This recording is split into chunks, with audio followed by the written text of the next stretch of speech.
6. 서품 성사. 이것은 그리스도 시대의 교회에는 성례로서 알려져 있지 않았고 이 교리는 교황들의 교회에 의해 고안되었다. 은혜의 약속이 그 어디에도 주어져 있지 않고 또 신약 전체에는 은혜의 약속을 암시하는 구절이 하나도 없다. 그 어디에서도 하나님에 의해 제정되었던 것으로 입증될 수 없는 것이다. 그럼에도 불구하고 성례라고 단정하는 것은 우스꽝스러운 일이다. 내가 말하고자 하는 요지는 교회가 세워진 이래로 거행되어 왔던 의식을 정죄하기를 원하는 것이 아니라 하나님의 것들 가운데에 인간이 만든 허구를 나란히 놓기를 거부하는 것이다. 나는 하나님에 의해 정해진 것이 아닌 어떤 것을 마치 그것이 하나님에 의해 제정된 것인 양 해석하기를 거부한다. 그렇지 않다면 우리는 적대적인 비판자에게 우스꽝스럽게 보일 것이다. 그리고 우리는 우리 자신에 관한 한 모든 것을 신조로 표현하기 전에 성경에 의해 확실하고 논쟁의 여지가 없고 명백하게 확증하여야 한다. 그러나 현재의 성례에 있어서 우리는 단 한 획의 증거로도 그러한 요구 조건들을 충족시킬 수 없다. 교회는 하나님의 은혜의 약속들을 창출하거나 제정할 권능을 가지고 있지 않다. 그런데도 로마 교도들은 주제넘게도 교회는 성령에 의해 지배를 받고 있기 때문에 교회에 의해 제정된 것은 하나님에 의해 정해진 것과 다름없는 권위를 갖고 있다고 주장한다. 왜냐하면 교회는 약속의 말씀에 대한 교회의 신앙으로 말미암아 탄생되었고 바로 그 약속에 의해 교회는 먹여지고 유지되기 때문이다.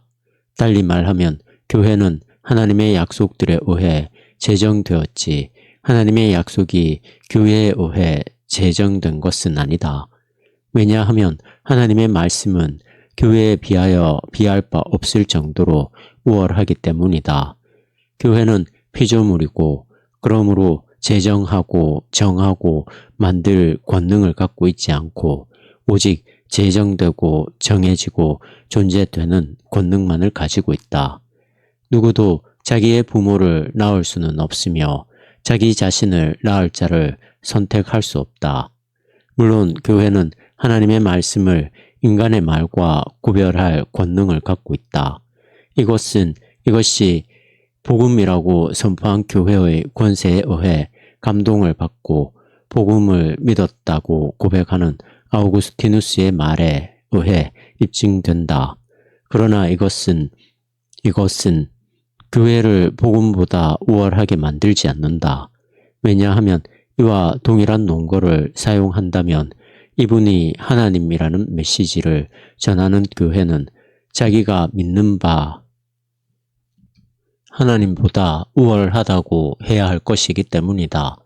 그러나 아우구스티누스가 다른 곳에서 말하고 있듯이 마음이 진리 자체에 사로잡혀서 바로 그 진리 덕분에 마음은 어떤 판단에 있어서 확신에 도달할 수 있다.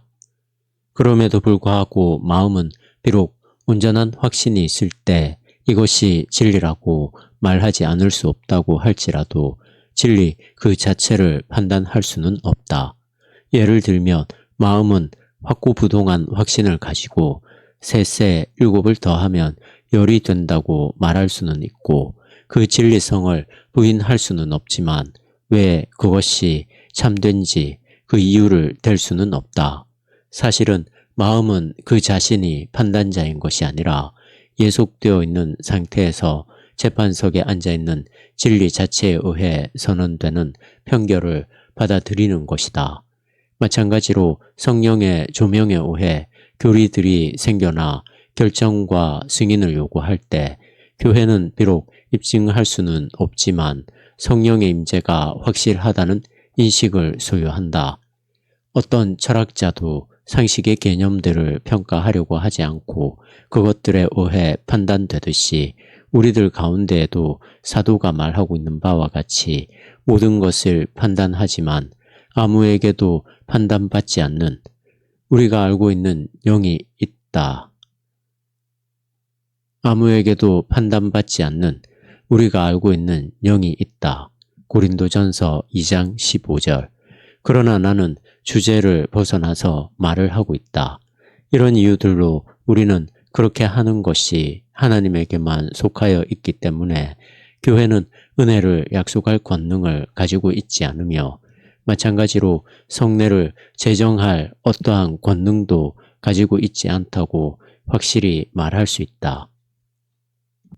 비록 교회가 이러한 권능들을 최고도로 소유하고 있다고 할지라도 서품이 성례라는 결론은 결코 나오지 않을 것이다.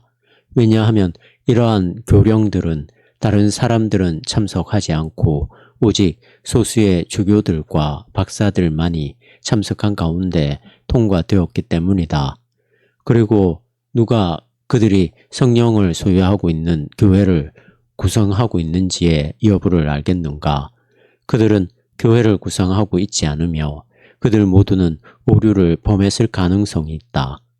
공의회들은 흔히 오류를 범해왔고 특히 모든 공의회들 가운데서 가장 악했던 콘스탄스 공의회는 더욱 그러했다.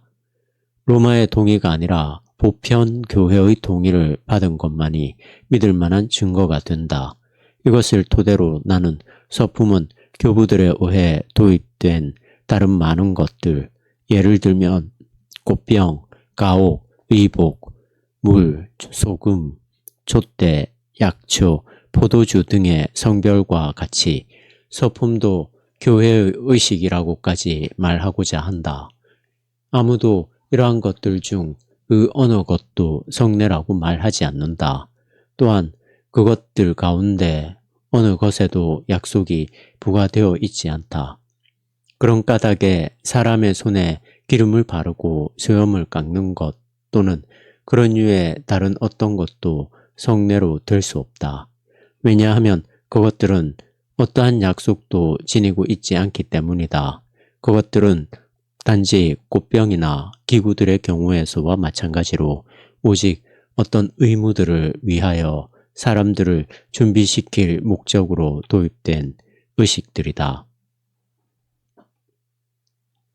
이런 질문을 할 수 있다. 그렇다면 자신의 교회의 위계에서 6 성례들을 열거하고 그것들 가운데 서품을 포함시키고 있는 디오니시우스, 아레오파기티쿠스는 도대체 어떻게 된 것이란 말인가? 이에 대한 나의 대답은 내가 알기로는 이 사람은 비록 결혼을 빼놓고 단지 6 성례만을 말하고 있기는 하지만 7 성례를 옹호하여 말하고 있는 유일한 고대 저술가라는 것이다. 그를 제외한다면 나머지 교부들 가운데는 이러한 것들을 성례로 언급하고 있는 사람이 없다. 그들이 이러한 것들에 대해서 말하는 경우에 그것들을 성례로 보는 경우는 한 군데도 없다. 왜냐하면 성례들의 날조는 오늘날의 현상이기 때문이다. 그리고 결코 이 디오니시우스를 중요시하지 않기 때문에 이런 말을 하는 것은 아니지만 그가 누구였든지 그는 탄탄하게 학문을 했다는 증거를 거의 보여주고 있지 않다. 나는 이렇게 묻고자 한다. 누구의 권세로 또는 어떠한 논리로 그는 자신의 천상의 위기에 캐묻기 좋아하고 미신적인 생각들이 두드러지는 책 천상의 위기에 모아놓은 천사들에 관한 말들을 입증하고 있는가? 편견 없이 읽고 판단한다면 그의 사고의 모든 열매들은 꿈과 같은 듯이 보인다. 어떤 주제 넘고 매우 비학문적인 신학자들이 그토록 칭찬하는 신비신학께서 디오니시우스는 매우 해로워서 그리스도인이라기보다는 플라톤주의자에 가깝다. 요컨대 나는 믿는 자라면 이러한 책들을 조금도 중시하지 말기를 바란다. 실제로 당신은 그 책들 속에서 그리스도에 관한 지식을 얻기는커녕 당신이 알고 있는 것까지도 잃어버리게 될 것이다. 나는 경험으로부터 이런 말을 하고 있는 것이다. 오히려 바울의 말에 귀를 기울이라. 그러면 우리는 예수 그리스도와 그의 십자가에 못 박히신 것에 관하여 배울 수 있을 것이다. 내가 곧 길이요 진리요 생명이니. 요한복음 14장 6절. 그리스도는 우리가 아버지께로 올라갈 수 있는 사닥다리이다. 그리스도께서 친히 이렇게 말씀하셨다. 나로 말미암지 않고는 아무도 아버지께로 갈 수 없느니라. 마찬가지로 교회의 위계에서 디오니시우스는 교회의 여러 의식들만을 기술하고 있다. 그는 자신의 알레고리들을 가지고 장난을 하는데 이것은 그것들을 사실로 만들지 않는다. 이런 류의 것은 우리 가운데서 신적인 것들의 이성이라 불리는 책을 쓴 자에 의해서도 행해졌다. 이렇게 알레고리화시키는 일은 그렇게 밖에는 달리 할 수 없는 사람들이 하는 짓이다. 나도 만들어내고자 하는 어떤 것을 알레고리로서 날조해내는 것은 어렵지 않다고 확실히 말할 수 있다. 보나벤투라는 인문학을 신학으로 바꾸기 위하여 알레고리를 사용하지 않았던가. 제러송은 작은 도나투스를 신비적인 신학으로 바꾸었다. 나는 별 어려움 없이 디오니시우스보다 더 나은 위계라는 책을 쓸 수 있다. 그러나 그는 교황, 추기경, 대주교에 관하여 아무것도 알지 못했기 때문에 주교를 교회의 우두머리로 놓았다. 알레고리화 시킬 수 없을 정도로 빈약한 창의력을 가진 사람이 도대체 존재하기라도 하겠는가? 내 생각으로는 어떠한 신학자도 성경의 고요하고 단순한 의미에 정통할 때까지는 알레고리에 시간을 허비해서는 안 된다. 그렇지 않으면 오리겐의 경우에서처럼 그는 자신의 신학적 사고를 위태롭게 할 것이다. 그러므로 디오니시우스가 그렇게 썼다는 이유만으로 어떤 것을 성례로 주장하며 야단법석을 떨어서는 안 된다. 그렇지 않다면 왜 그가 동일한 구절에서 기술하고 있고 오늘날에도 시행되고 있는 행렬식을 성례로 만들지 않는가? 왜 교회에서 발전해온 의식들과 예식들만큼 많은 수의 성례를 만들지 않는가?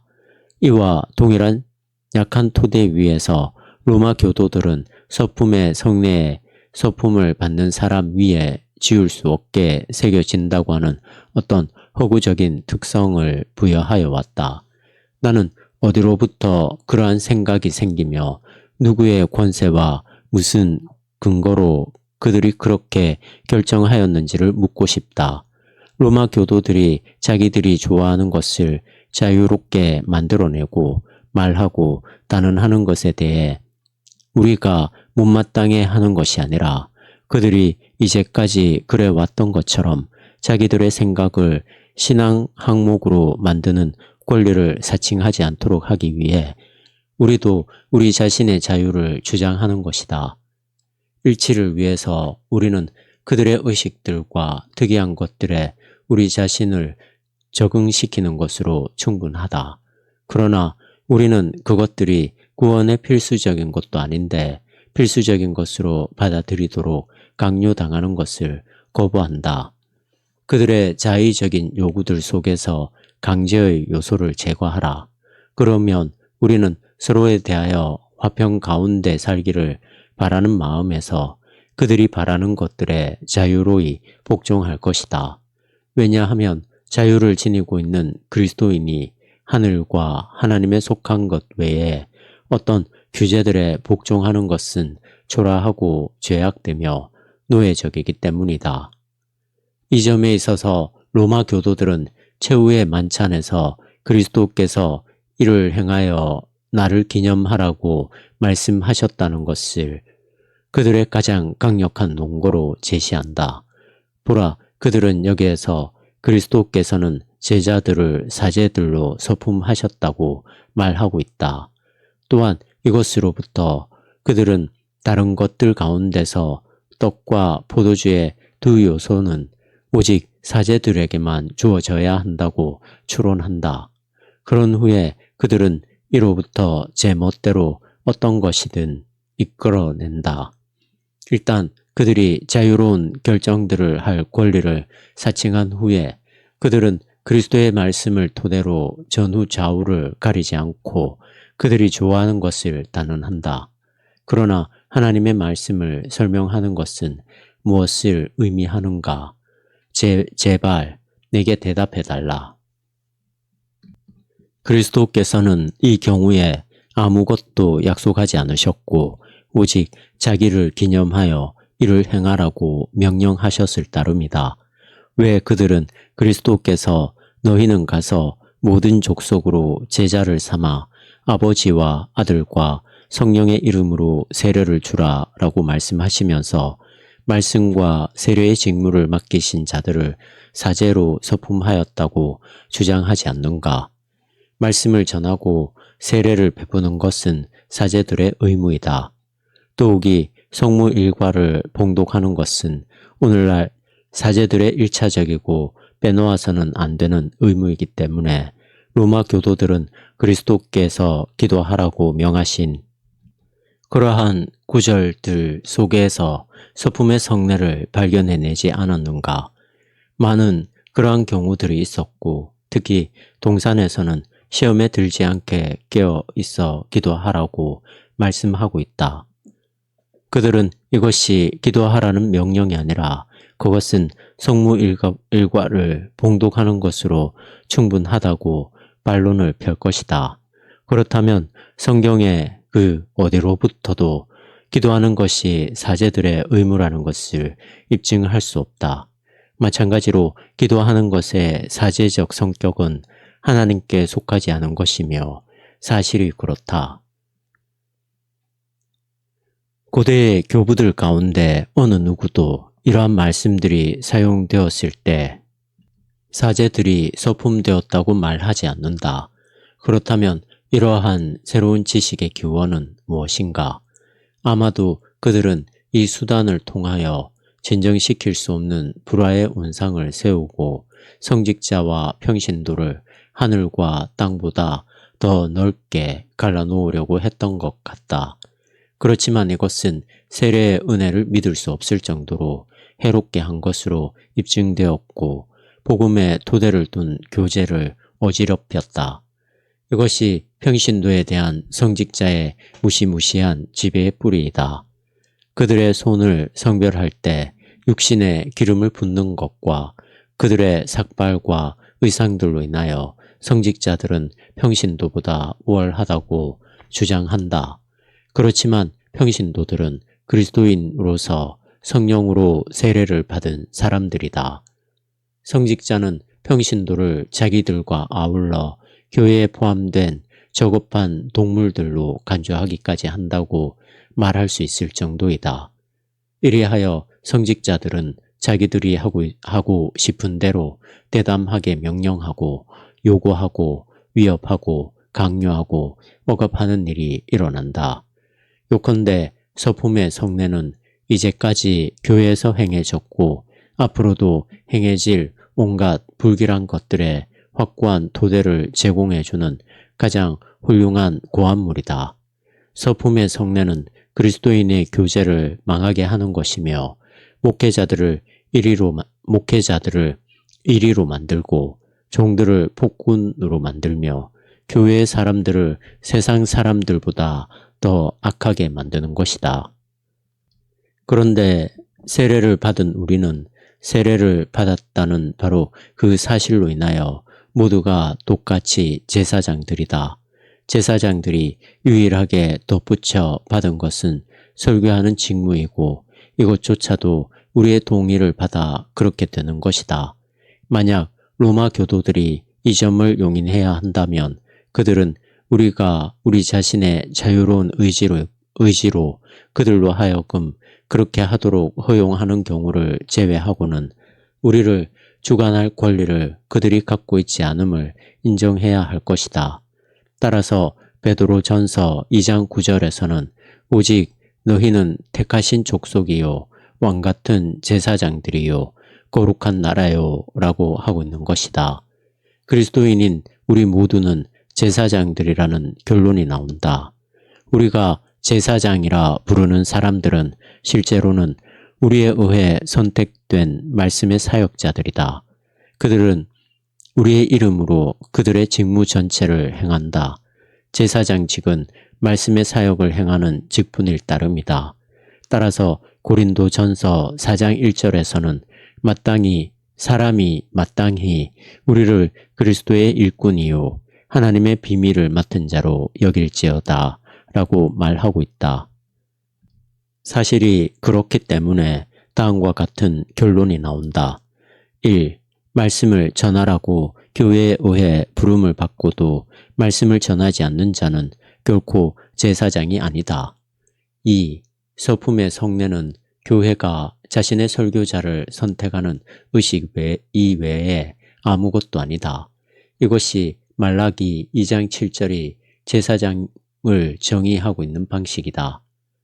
제사장의 입술은 지식을 지켜야 하겠고 사람들이 그 입에서 율법을 구하게 되어야 할 것이니 제사장은 만군의 여호와의 사자가 됨이오늘 만군의 여호와의 사자가 아니거나 그러한 사자가 되는 것이 아니라 다른 어떤 것을 행하도록 부름을 받은 사람은 결코 제사장이 아니라는 것은 확실하다.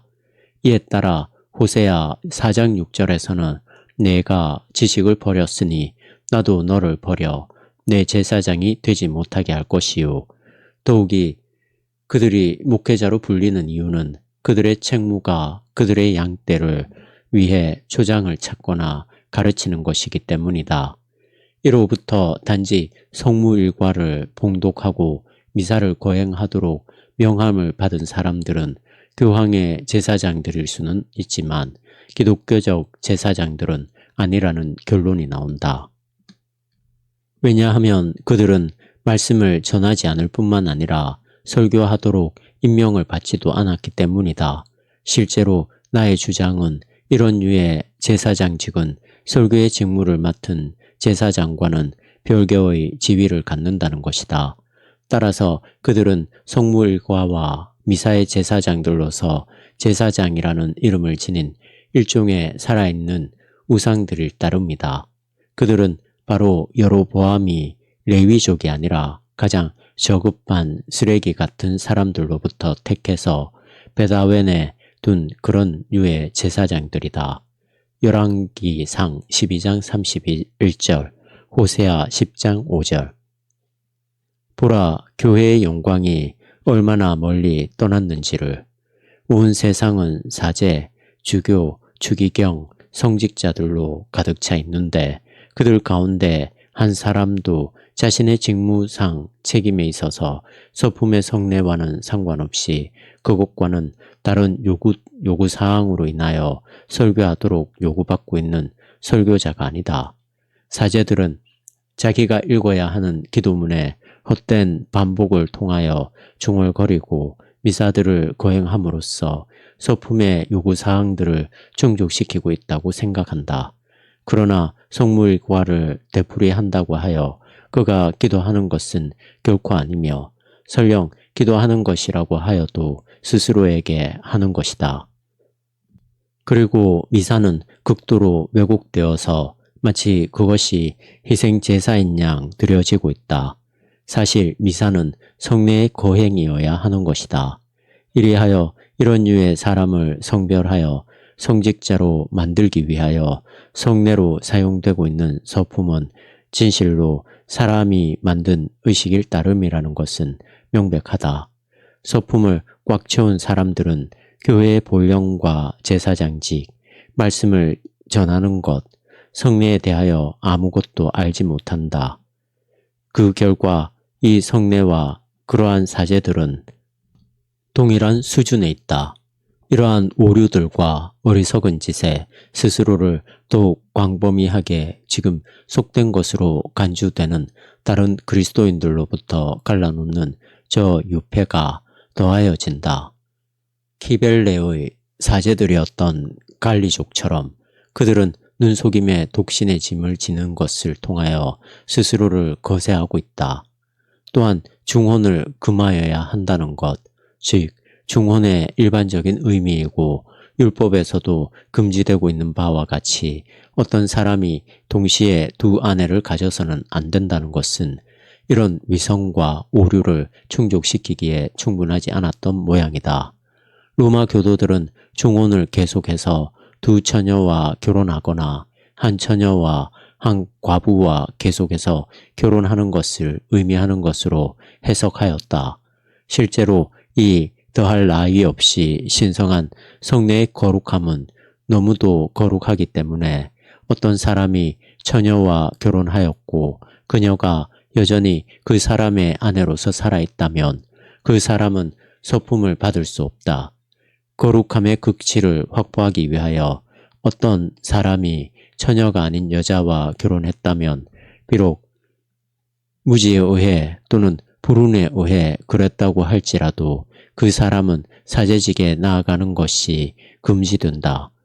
그러나 600명의 창녀들과 역겨운 거래를 가졌거나 수많은 유부녀들과 처녀들을 유혹하였고 많은 정부를 둔 사람은 이런 것들이 전혀 장애가 되지 않기 때문에 주교나 추기경이나 교황이 되는데 지장이 없다.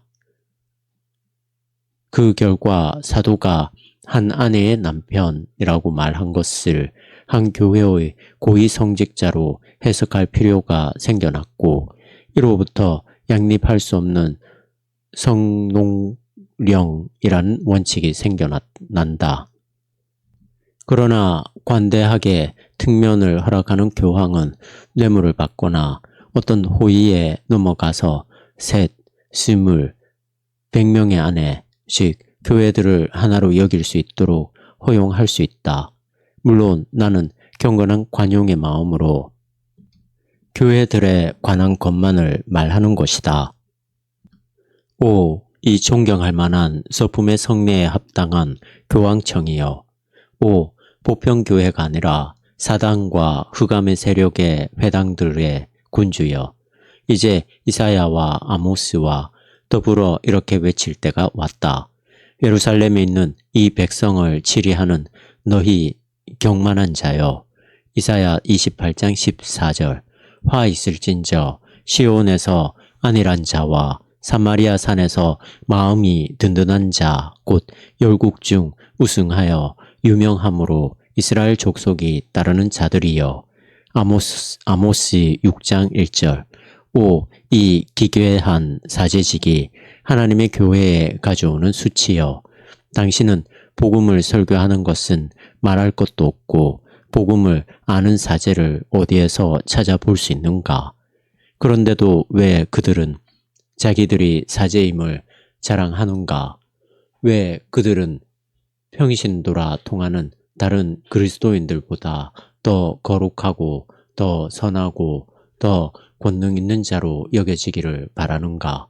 성무일과를 봉독하는 것이라면 보통 사람 또는 사도가 말하고 있듯이 입으로 말을 하는 사람은 그와 똑같이 할 수 없는 것인가?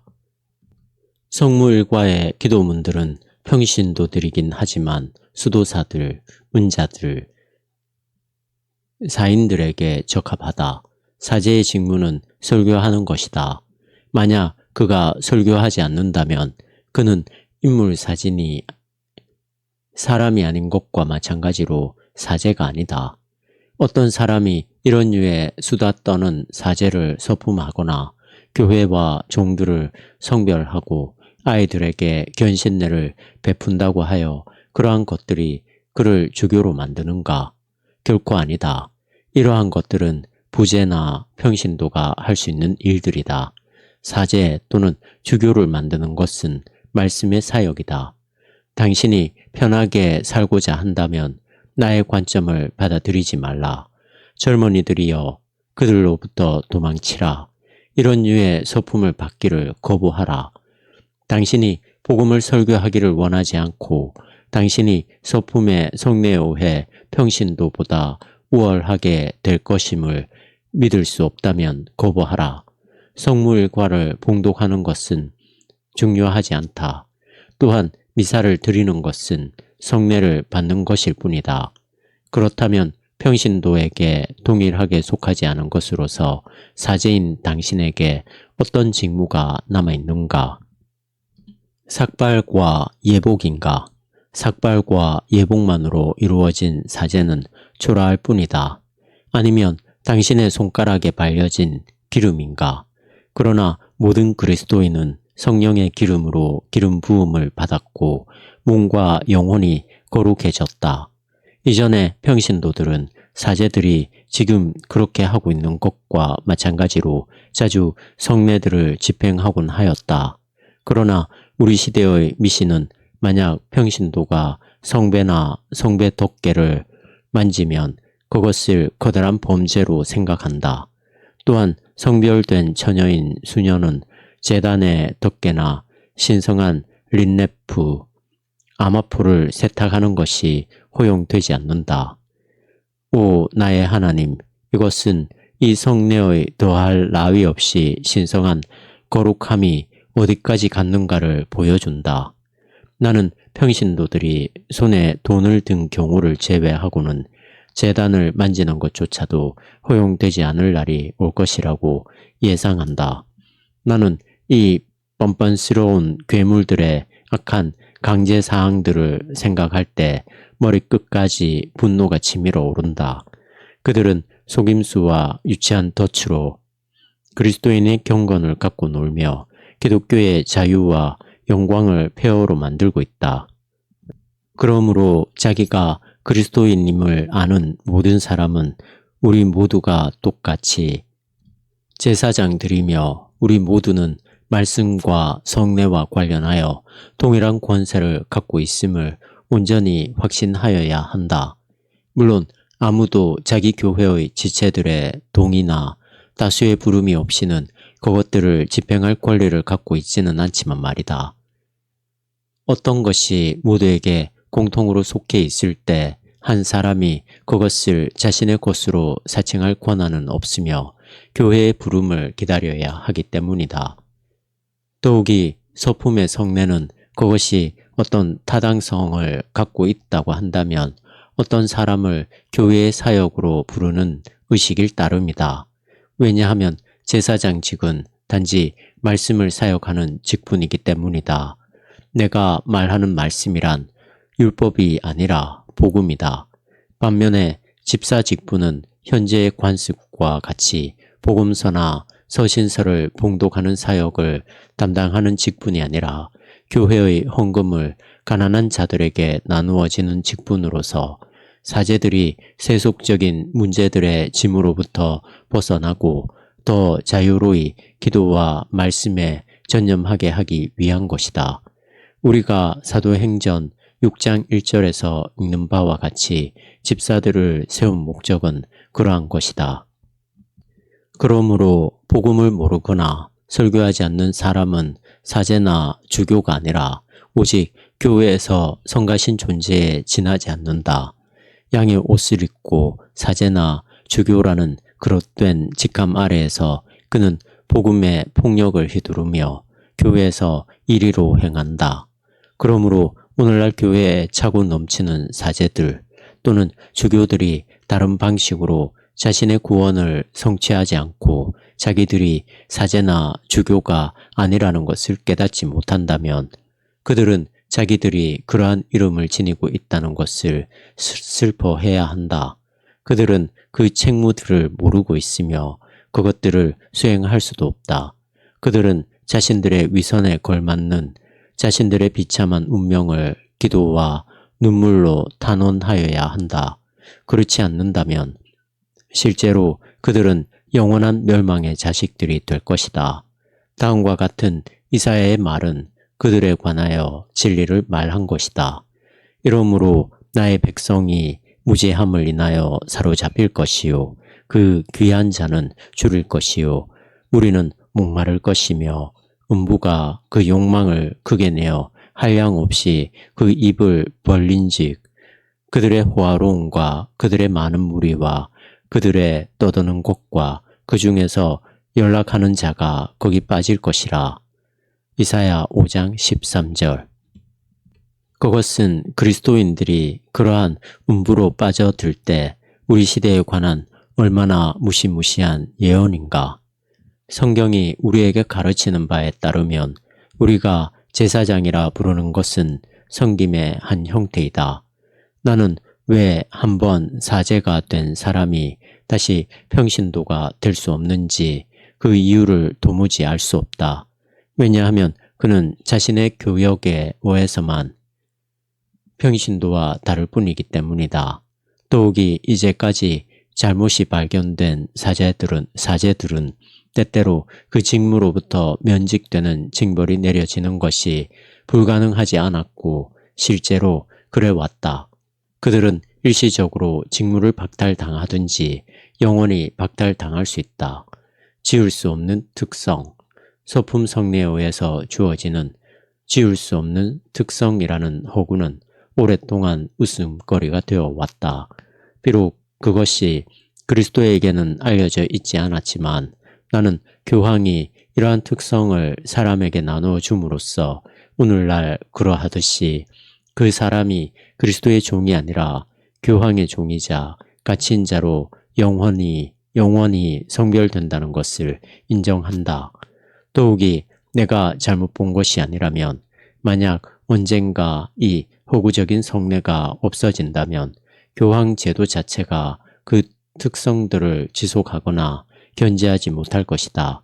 그때의 기쁜 자유가 우리에게 되찾아지고 거기서 우리가 다 어떤 법에 의해서나 동등하다는 것을 알게 될 것이다. 그리고 억압의 멍에가 벗겨질 때 우리는 그리스도인인 사람이 그리스도를 소유하며 그리스도를 소유하는 사람이 그리스도의 것에 속하는 모든 것들을 소유하며 모든 것들을 할 수 있다는 것을 알게 될 것이다. 이것은 위의 내용이 나의 친구들인 교황 옹호론자들을 불쾌하게 했다는 것을 내가 알 때 내가 앞으로 더 강조해서 말하고자 하는 주제이다.